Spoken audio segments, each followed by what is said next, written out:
हंसने लगती हैं। मेरे प्रभु धन्य है यह संसार की माया आपकी कि देखो ये भी धर्म उपदेश देने लायक है। जब मेरी सभा में लाज जा रही थी तब इनका धर्म कहाँ गया था, मन में सोचती हूँ। तो भीष्म पितामह कहते हैं पुत्री क्या बात है, तुम हंसने क्यों लगी? तो कहती हैं पितामह आप धर्म का उपदेश दे रहे हैं, उस दिन आपका धर्म कहाँ गया? तो भरी सभा में आपके बैठे हुए गुरु द्रोण के बैठे हुए मेरा चीर हरण हुआ, दुशासन मेरा चीर हरण कर रहा था। महाराज कवि कहते हैं कि दुशासन की भुजा थकित भई बसन रूप भय श्याम। द्रौपदी पहले तो सबको बुलाती हैं लेकिन लास्ट में भगवान को बुलाती हैं। तो भगवान अपना भोजन छोड़ करके भाग देते हैं। रुक्मणी जी भोजन करा रही थी, भगवान छोड़ करके चल दिए और आकर के बसन में ही लिपट गए। इतनी बड़ी साड़ी हो गई कि धन्य है। भगवान एकदम साड़ी में वस्त्रमय हो गए। खींचता रहा दुशासन थक गया। कहते 10,000 गज बल घटो ना 10 गज चीर। 10,000 हाथी के समान दुशासन बलवान था, वो थक गया लेकिन चीर छोटा नहीं हुआ, साड़ी छोटी नहीं हुई। रंग बिरंगी साड़ियां प्रकट हो रही हैं। कवि वर्णन करते हैं कि सारी बीच नारी है कि नारी बीच सारी है, कि सारी ही की नारी है कि नारी ही की सारी है। कोई समझ ही नहीं पा रहा है इतनी बड़ी सभा में कि साड़ी है कि नारी है, कोई सब आश्चर्यचकित है। वस्त्र का ढेर लग गया वहां। दुशासन थक गया, बैठ गया अपना। इसलिए कहते हैं स्त्रियों का सम्मान करना चाहिए। और स्त्रियों का सम्मान जहाँ नहीं होता तो जान लीजिए कुछ नहीं। स्त्रियों के बिना कुछ नहीं हो सकता। सारा धर्म कार्य स्त्रियों से ही संपन्न है। पुरुष स्त्री के बिना अधूरा है। जहाँ देवी की स्त्रियों की पूजा नहीं होती तो वहाँ पर देवता कभी नहीं वास करते। हमेशा स्त्रियों का घर में सम्मान पूजन होना चाहिए।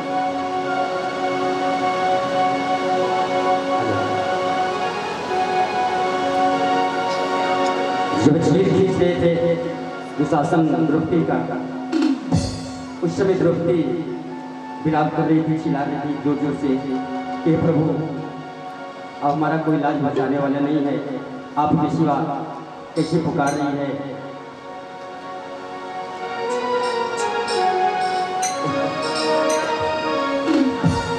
हे बनवारी कृष्ण मुरारी नटवर नागर हे गिरिधारी आवया के लाज बचावा आवा कन्हैया आवा कन्हैया न देरी लगावा न देरी लगावा न देरी लगावा न देरी लगावा। हे बनवारी कृष्ण मुरारी नटवर नागर हे गिरधारी आवया के लाज बचावा आवा कन्हैया आवा कन्हैया न देरी लगावा न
पितामह गुरु करोड़ करोड़ कृपाचार्य ऐसे लोग इस महफिल में बैठे हुए हैं, इस सभा में बैठे हुए हैं, लेकिन कोई हमें छुड़ा नहीं रहा है।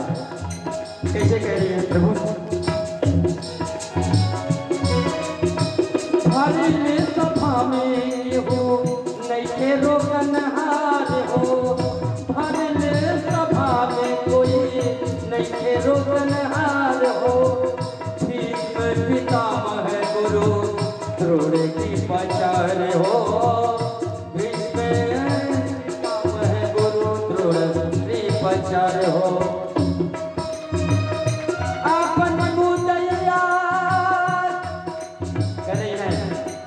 लोग बैठे लेकिन कोई छुड़ाने वाला नहीं है। ये जो हमारा ये व्यवहार हमारे साथ जो कर रहा है, आपन मुदैया भइल बा कसैया, आपन मुदैया भइल बा कसैया, भाई भाई छोटा खींचे नहीं गैया, चाकरी को दर्शन मिले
कैसे कह रही है, क्या कह रही है? जुआ में हमरा के कैले बनहार हो, जुआ में हमरा के कैले बनहार हो, पाँचों प्रति सभवा में बन के नचार हो, पाँचों प्रति सभवा में बन के नचार हो। पाँचों प्रति बैठे सभा में, लेकिन उन सबों के पास भी लाचारी है, जो कि हमें जुआ में हार गए हैं। कह रही है जुआ में हमरा के कैले बनहार हो, पाँचों प्रति सभवा में बैठे पाने लाचार हो, पाँचों प्रति सभवा में पाने लाचार हो।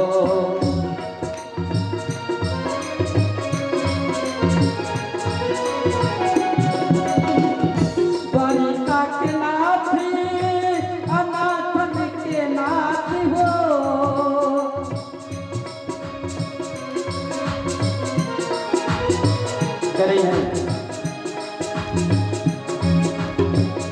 द्रौपदी पुकारे सुने विनती हमारे हो, सभा में चला गया हो जाए उधार हो, आरे तेरी सुन तेरी लगावा आवाज नैया, आवाज नैया न तेरी लगावा लगावा नदी लगावा नदी लगावा। और आज में क्या करी है? आज इस सभा में हमारी इज्जत लूटी जा रही है। कैसे करी है? बहना की इज्जत जब लीला में हो जाए, बहना की इज्जत जब लीला में हो जाए, का कर बतियाब तू पीछे से आई, का कर बतियाब तू पीछे से आई, सरिता के नाथी नाथन के नाथ हो, तेरे द्वारिका के नाथ, आप नाथों के नाथ हैं। जब हमारी इज्जत लूट जाएगी, नीलाम हो जाएगी, तो आप पीछे से आकर क्या करेंगे? करें क्या? द्वारिका के नाथ, अनाथन के नाथ हो, द्रौपदी पुकारे सुन विनती हमारी हो। आरी पवनो जतन तू लगवा, पवनो जतन तू लगवा। कह रहे हैं क्या कि कौनो कोई जतन लगाइए प्रभु कि हमें हमारी इज्जत जाए न पाए, कैसे करें? कौनो जतन तू लगावा, रे राम कन्हैया तेरा लगावा, राम कन्हैया तेरा लगावा। हे बनवारी कृष्ण मुरारी, नटवर नागर हे गिरधारी, आवया लाज बचावा, आवा कन्हैया, आवा कन्हैया। तेरी लगावा नंदेरी लगावा, नंदेरी लगावा, नंदेरी लगावा, नंदेरी लगावा, नंदेरी लगावा, नंदेरी लगावा, नंदेरी लगावा। प्रेम से बोले बागे हरिलाल की। यत्र नार्यस्तु पूज्यन्ते रमन्ते तत्र देवता। जहाँ नारियों की पूजा होती है, सम्मान होता है, आदर होता है, वहाँ सभी देवता निवास करते हैं। यत्र तासु न पूज्यन्ते सर्वा तत्र फलानि। जिस घर में स्त्रियों का सम्मान नहीं होता ना, उस घर में कोई भी कार्य आप करें कभी सक्सेस नहीं हो सकती।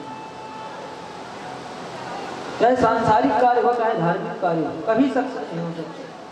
इसलिए स्त्रियों का, गृहिणी का सम्मान होना चाहिए। वही घर शोभायमान है, वही मकान शोभायमान है जहाँ पर वहाँ की गृहिणी स्त्री संस्कारवान है, उसको सम्मान दिया जाता है, उसका पूजन होता है। वहीं पर कहा गया है शास्त्रों में कि भार्या मूलम गृहस्थस्य भार्या मूलम सुखस्य च, भार्या धर्म फलागी भार्या संतान बुद्धि। स्त्री संतान की वृद्धि करती है, वंश का विस्तार करती है, सारे सुख का मूल है।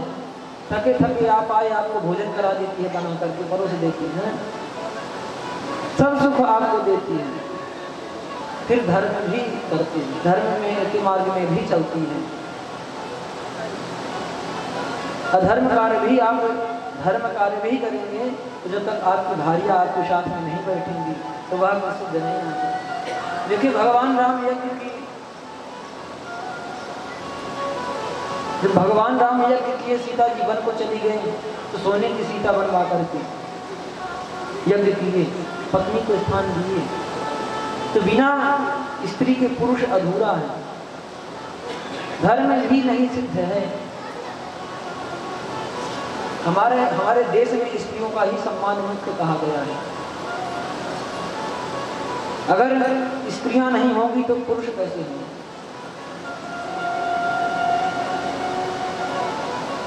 तो स्त्रियों का सम्मान करें, और जो कोई भी मिले जो कहीं ताड़ना करता है अपने घरों में, उसको भी समझाएं। देख भैया कि तेरा विनाश हो जाएगा, तेरा वंश नहीं चलेगा। ठीक है, जो चल गया सो चल गया, लेकिन आगे नहीं चलेगा, नर्क में जाएगा। आतताई है, जो स्त्री को मारता है, दंड देता है, वो आतताई कहा गया है। उसका बल भगवान कर देते हैं बहुत जल्दी।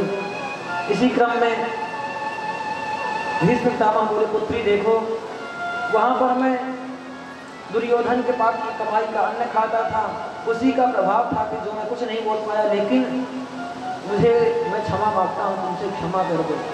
अब उसके अन्न का दिया हुआ खून मेरे शरीर से निकल चुका है,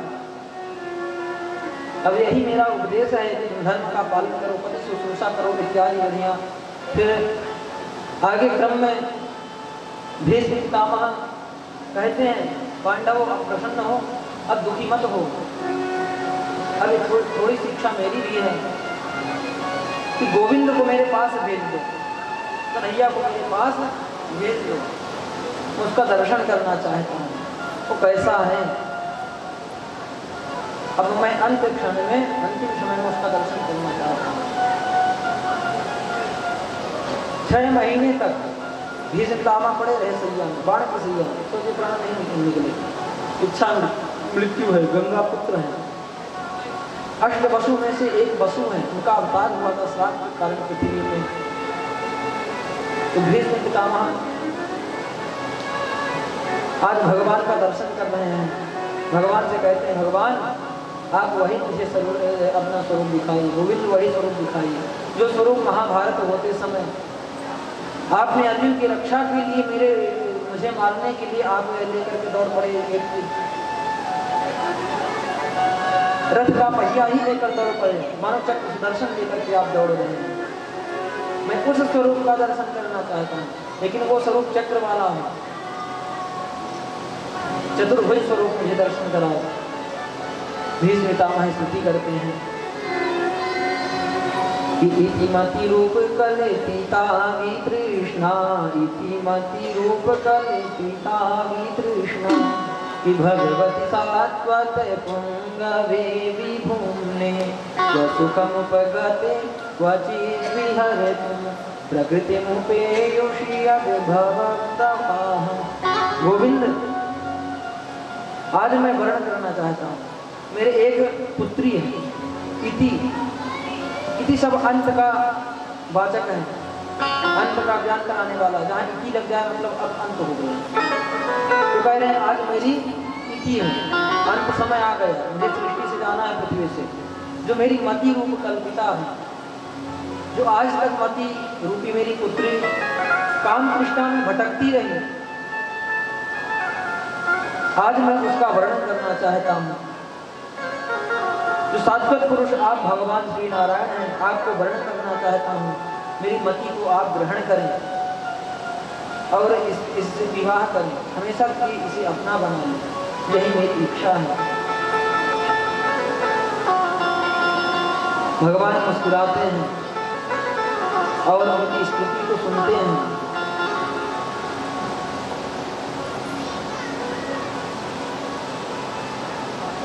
स्तुति करने के बाद में भगवान बोले, ठीक है मैं आपको अब आज्ञा देता हूँ, अब आप इस शरीर को छोड़िए और मुक्त होइए। हर किसी की एक ही भावना होनी चाहिए कि देहांत काले तुम सामने हो, मुरली बजाते मन को लुभाते। तो देहांत अंतिम समय में बड़े बड़े योगियों को भी भगवान का दर्शन नहीं होता, भगवान का नाम नहीं होता। इसलिए बचपन से करें, बचपन से भजन सिखाएं बच्चों को, ताकि बचपन से करते रहेंगे तो 55 की उम्र में आकर के वह उनकी भक्ति एकाग्रता हो जाएगी भक्ति में, और भगवान से जुड़ जाएंगे, अंत में मुक्त हो जाएंगे। वो माता पिता शत्रु हैं जो सही ज्ञान न दें अपने पुत्र को कि भाई तुम्हें भजन करना है, 1 घंटा तुम्हें इस मार्ग में चलना है, यही तुम्हारे मुक्ति का कारण है। इसी क्रम में महाराज भीष्म पितामह मुक्त हुए और भगवान अपने द्वारिका चले जाते हैं। द्वारिका जाते समय अर्जुन साथ में गए हैं भगवान के, और इधर विदुर जी महाराज आए तो धृतराष्ट्र और गांधारी को कहते हैं कि तुम उसी भीम के दिए हुए अन्न से पल रहे हो जिसने तुम्हारे पुत्रों को मारा है। अरे जब मैं मना किया था इसको त्याग दो अपने दुर्योधन को, ये पाप कर रहा है, गलत रास्ते में जा रहा है, उसको त्याग नहीं, आज उन्हीं का शरण लियो। ठीक है कोई कभी नहीं छोड़ते, पिता समान पूरी सेवा करते हैं, लेकिन यह उचित नहीं है, आपने बहुत अधर्म किया है। तो अब तो यही एक मार्ग बचा है, आप अपनी मुक्ति के लिए उपाय करें। विदुर जी महाराज लेकर के चल दिए, धृतराष्ट्र और गांधारी को अंधे हैं लेकर के चल दिए, लेकर के गए उत्तर दिशा बद्रीनारायण धाम में तपस्या करने लगे। इधर महाराज युधिष्ठिर को पता चला, बहुत दुखी होते हैं कि कहाँ गए माता पिता। तो महाराज नारद आते हैं, युधिष्ठिर को बताते हैं, उन्हें विदुर जी लेकर के गए, अब वो भगवान को प्राप्त कर जाएंगे। इधर महाराज परीक्षित का भी जन्म हुआ। महाराज परीक्षित का जन्म हुआ और नामकरण संस्कार भी हुआ। फिर इसी क्रम में अर्जुन जी लौट करके आते हैं द्वारिका से, बताए प्रभु छोड़ के हमें गए, धराधाम से गए गोविंद। आज मेरा गांडीव भी काम नहीं कर रहा, मेरा धनुष भी काम नहीं कर रहा। भीलन रोटी भूख गोपिका वो ही अर्जुन वो ही कम, मुझमें पावर नहीं रह गया। इधर युधिष्ठिर महाराज को आप शकुन दिखाई दे रहे हैं, कुत्ते रो रहे हैं, बिल्ली रो रहे हैं, दुनियादारी जितने घर अपशगुन हो रहे हैं। गर्मी के महीने में बरसात हो रही है, अनेक प्रकार के अपशगुन हो रहे हैं, लोगों में कलह हो रहा है, घर घर में लड़ाई हो रही है, उनको कष्ट दे रहे हैं। ये सब देख करके महाराज बड़े विचलित हैं युधिष्ठिर जी।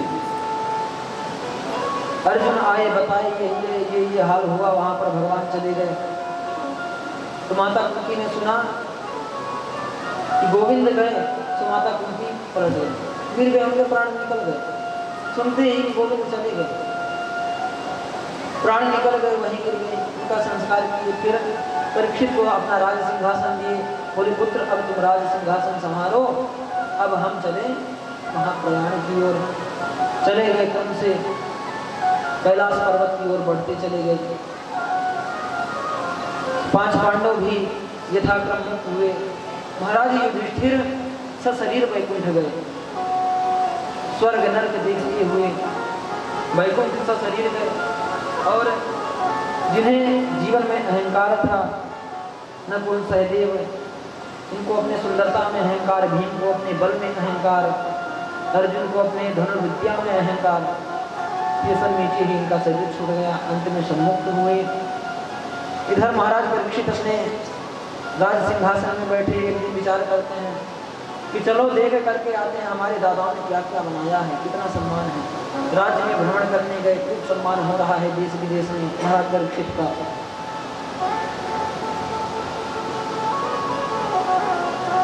महाराज परीक्षित गए तो बीच में ही उनको दिखाई पड़ता है कि एक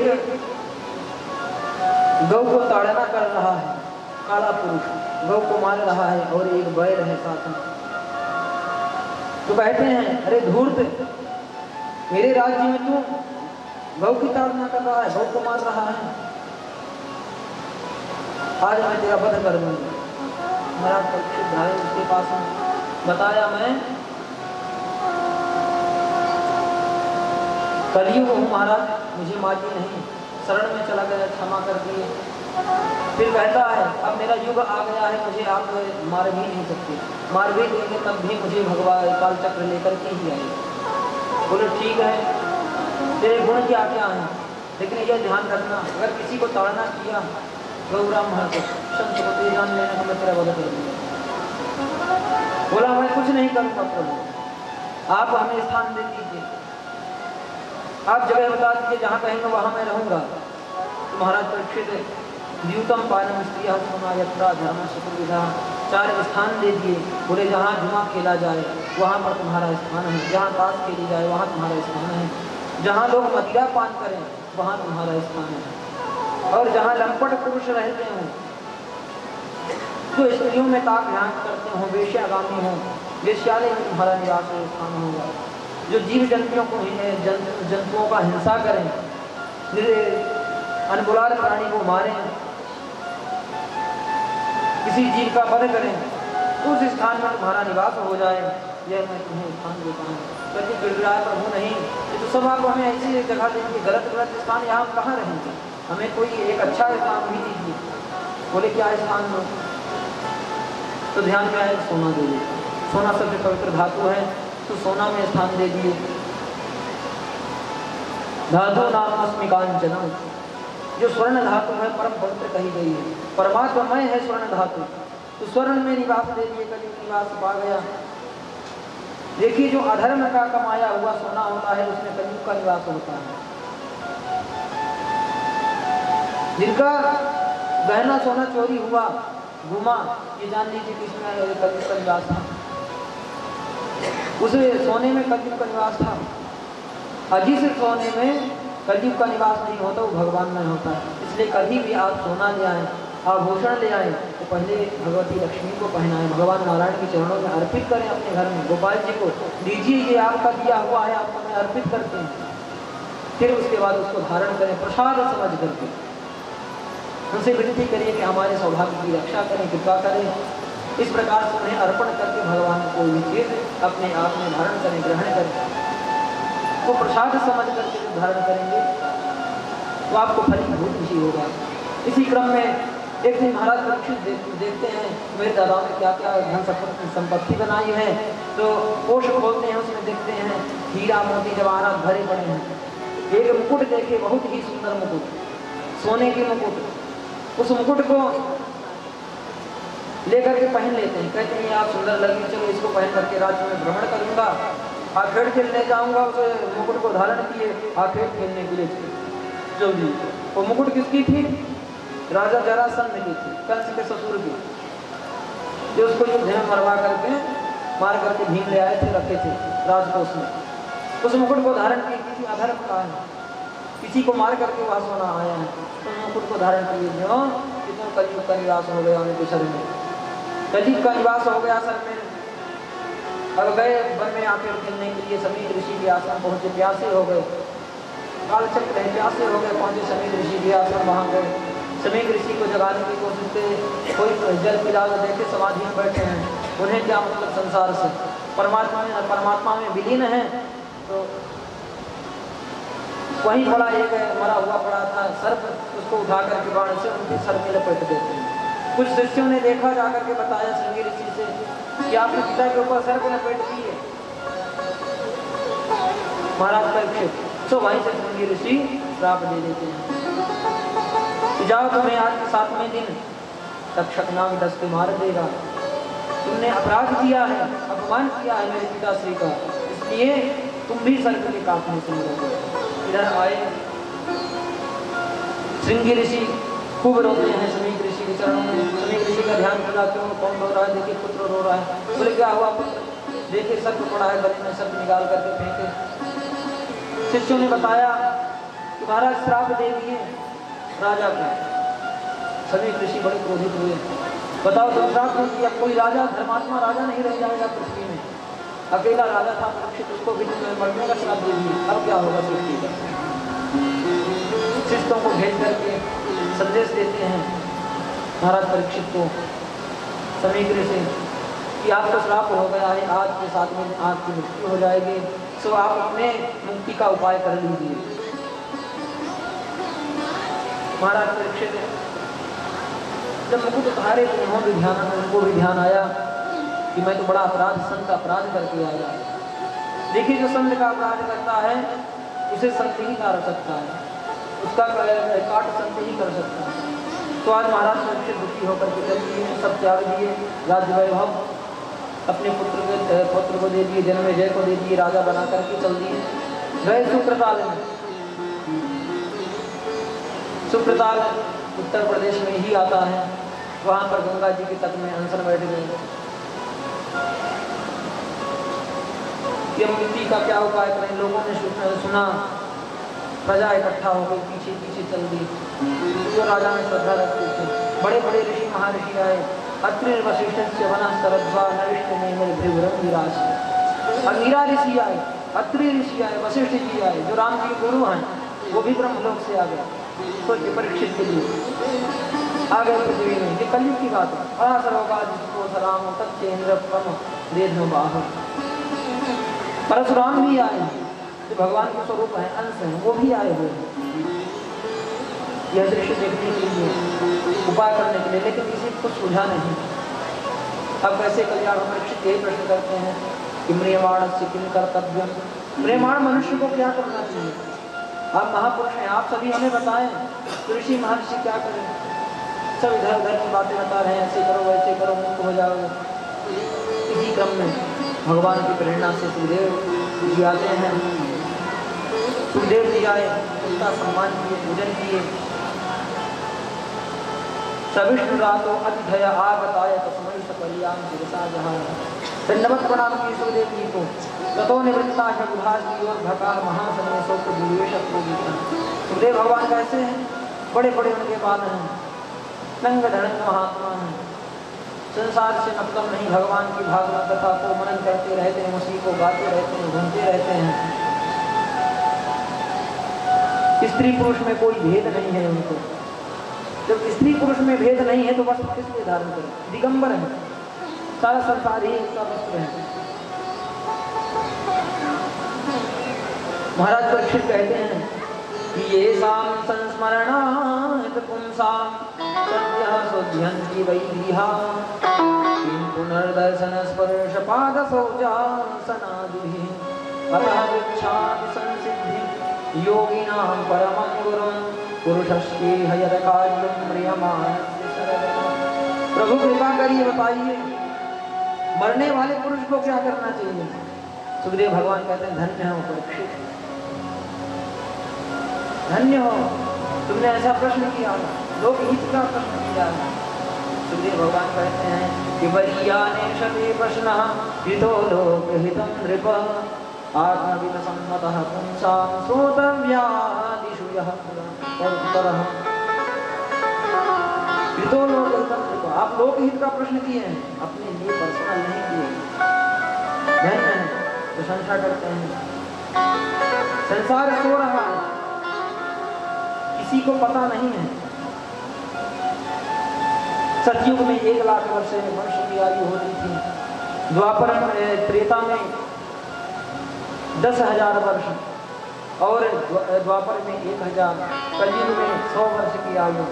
इतनी कम आयु में भी लोग सो रहे हैं। निद्रया हीर्देन विवाहेन च वावयः विवाचाते हयाराधन कुटुंब भरणेन वा। केवल अपने कुटुंब भरण पोषण में पड़े हुए हैं,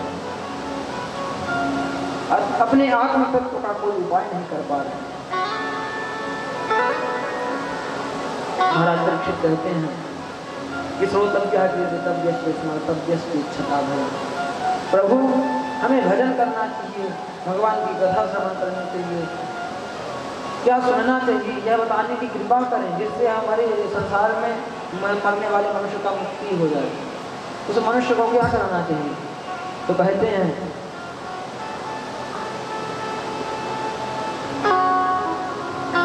परीक्षित सर्वप्रथम भगवान की कथा श्रवण करें। कथा श्रवण से पूर्व ज्ञान करें कि हमें करना क्या है। सबसे पहला कर्म क्या करना है? भगवान की कथा सुनने के लिए क्या करना होता है? भगवान का भजन करने के लिए क्या करना होता है? उससे पहले आपको आसन जीतना होता है। जितासन जित श्वासो जित संगो जितेन्द्रियः स्थूले भगवतो रूपे मनः संधारयेत्। सबसे पहले आप आसन जीते। एक आसन में कम से कम 5 घंटे तो बैठ जाओ। सबसे पहले आसन जीते। जब आसन जीत जाओगे तब कोई भी कर्म आप कर सकते हैं। जित श्वासो, फिर प्राणायाम के माध्यम से अपने श्वास जीतो। प्राणायाम क्या है? कुंभक, पूरक, कुंभक, रेचक, ये 3 प्रकार के प्राणायाम करेंगे। दाएं अंगूठे से दायां नाक को बंद करके, छिद्र को बंद करके बाएं नाक से हवा को अंदर लें, फिर दोनों छिद्र को बंद करके नाक का भगवान का मनन करें। जो द्विज है वो गायत्री मंत्र का जप करें अंदर आत्मा में ही, मन में ही। फिर उसको जो अन्य है अपने गुरु मंत्र का, इसी क्रम में प्राणायाम करना चाहिए। तो पूरक है हवा खींचना और कुंभक है उसको अपने अंदर धारण करना, फिर रेचक है उसको दाएं छिद्र से बाहर निकालना। तो प्राणायाम करें। जितासनो जित श्वासो, जब श्वास जीत जाएंगे फिर जित संगो, फिर संगति आप जीतना जान जाएंगे। संगति फिर कैसे जीतना है? संगति किसकी करनी है? अच्छे व्यक्ति की संगति जीवन में करना है। संतों की संगति करनी, ब्राह्मणों की संगति करनी, भजन करने वालों की संगति करनी है, संगति करनी है। जिस संग को जितेंगे या फिर इंद्रिय जीत जाने, फिर स्थूले भगवतो रूपे मना संधान कीजिए। फिर भगवान के स्थूल स्वरूप को अपने अंदर विराजमान करना है, तब आपके अंदर भगवान आएंगे। बोले श्री वृंदावन बिहारी लाल की। 2 मिनट भगवान नाम संकीर्तन करेंगे। हम जान रहे हैं कि आपका भी मन अब घर की ओर बढ़ रहा है। सूर्य भगवान भी अस्ताचल हो चुके हैं। भगवान की मंगलमयी आरती करेंगे, उसके बाद में फिर घर की ओर प्रस्थान करेंगे। 2 मिनट भगवान नाम संकीर्तन कर लेते हैं। जय जय राधा रमण हरि बोल, जय जय राधा रमण हरि बोल,